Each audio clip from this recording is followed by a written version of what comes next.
Disease and insanity were the black angels on guard at my cradle. I felt always that I was treated unjustly, without a mother, sick, and with threatened punishment in hell hanging over my head. With these words, Edvard Munch would summarize his life. His mother had died of tuberculosis when he was only 5 years old. His father was a delirious religious fanatic, and his closest sister, just a year older than him, passed away at the age of 15. All of this was enough psychological weight to break anyone, and one of Munch's characteristic strategies for coping with it was to exaggerate his own suffering and misery through his paintings. In 1903, at the age of 39, Edvard Munch painted Self-Portrait in Hell. In this work, Munch compared his spiritual, emotional, and psychological pain to the flames of eternal damnation. Literally.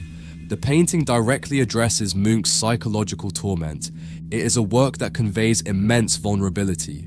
However, despite the horror of the scene, the artist looks at the viewer with a defiant and direct gaze. His expression is unsettling, especially because the viewer knows that the artist is fully aware of his own desperate situation. Although Munch's childhood was incredibly difficult, things only got worse as he grew older, turning his life into the very hell where he would later paint himself. In 1902, Edvard Munch's relationship with a wealthy young woman named Tulla Larsen reached a breaking point. For 4 years, she had tried to lead him to the altar, but Munch, terrified at the idea of marriage, always resisted.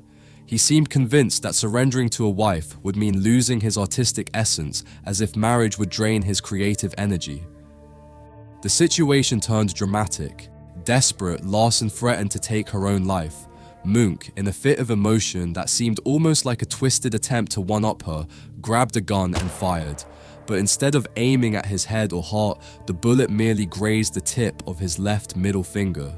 A painful accident, no doubt, but about as lethal as an ingrown toenail. And the most ironic part, his painting hand remained completely unscathed. Munch didn't miss the opportunity to dramatize the incident, immortalizing it in his painting On the Operating Table, with almost theatrical exaggeration. In the scene, he appears completely naked, lying on a surgical table, staring blankly at the ceiling. Around him, 3 doctors engage in a serious discussion. A nurse holds a bowl overflowing with blood, and a massive stain of red spreads across the sheets. As if that weren't enough, a crowd of medical interns watches through a window, as though witnessing an event of great significance.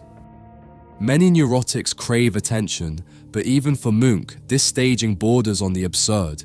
His overwhelming self-pity intertwines with an unmistakable nod to Rembrandt's The Anatomy lesson of Dr. Tulp. But his obsession with the event didn't end there. In 1907, he took the dramatization even further with his own version of Jacques-Louis David's The Death of Marat. This time, the role of the martyr was his own, but in an even more unsettling twist, Tulla Larsen appeared naked in the role of Charlotte Corday, the assassin. A symbolic reckoning, or perhaps just another manifestation of his emotional torment. It's no surprise that someone as tormented and, in a way, as obsessed with himself, as Munch filled his work with self-portraits. There are hundreds of them, and some are truly unsettling. Through his paintings, we can witness his transformation. At first, an almost ideally handsome young man. Then, in middle age, a figure with sharp features and a restless gaze. And finally, in his later years, a man consumed by illness, showing us every one of his afflictions without any filter. Self-portrait after the Spanish flu, self-portrait, man with bronchitis. There was no ailment he wouldn't document on canvas, but among them all, one stands above the rest, Self-Portrait in Hell.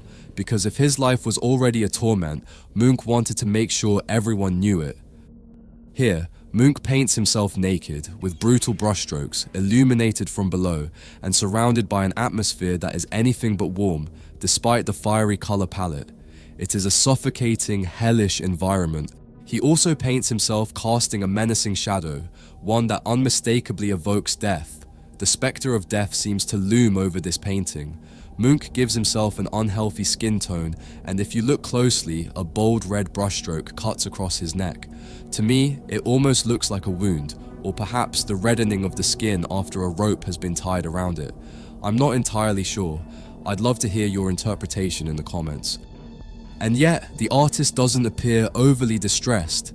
Despite the evident psychological turmoil, this painting does not present Munch as a helpless victim. He remains upright and self-assured, resting on his strong arm as if posing for an official portrait. He is fully aware of his grim reality, but he refuses to succumb to it.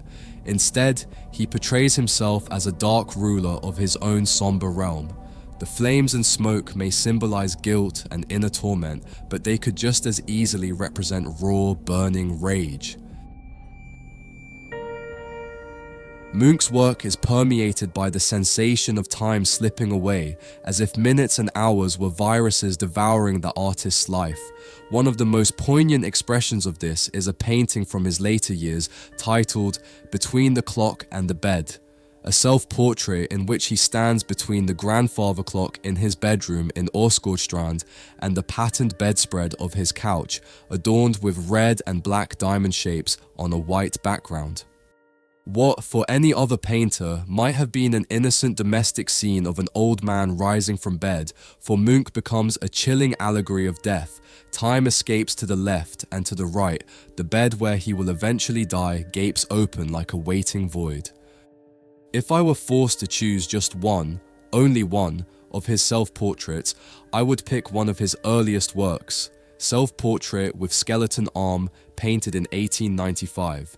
In it, the young Munch stares directly at the viewer from a background of pure velvety black. His face betrays no signs of distress, except for a strangely unsettling asymmetry in his eyelids, a mere hint of a divided mind. And beneath him, stretching across the lower part of the image, lies the skeletal forearm of death itself. "I am what you once were," the bones seem to declare, "and you will become what I am."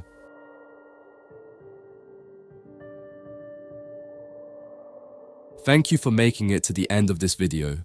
I've been wanting to bring Edvard Munch to the channel for a while now, and it's truly a pleasure to share his story with all of you.